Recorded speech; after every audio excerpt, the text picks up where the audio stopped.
Welcome to the Slop Temple. We pray this video helps. In this video, I will explain how to play I Love Coffee on the piano.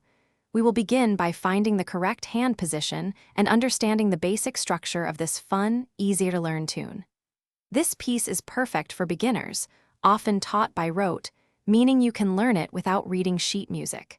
We will break it down into simple, manageable steps, focusing on both hands. For the right hand melody, begin by placing your hand on the top of the two black keys. You will play a V shape, moving up and down, counting 7 notes in total. Repeat this pattern, then play 3 consecutive black notes. This simple sequence forms the main theme.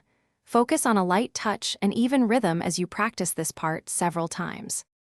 Now let's add the left hand for accompaniment. You will primarily use 3 chords: G-flat, D-flat, and A-flat. These are often played using your thumb, middle finger, and pinky, or fingers 1, 3, and 5. Practice pressing these chords firmly and releasing them cleanly. The left hand provides a steady, rhythmic foundation for your right hand's melody.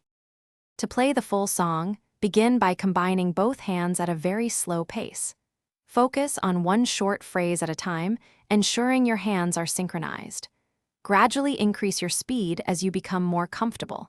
Consistent daily practice, even for just 15 minutes, will significantly improve your coordination and musicality. Remember to listen closely to your playing. Thanks for watching. Consider subscribing if we helped you.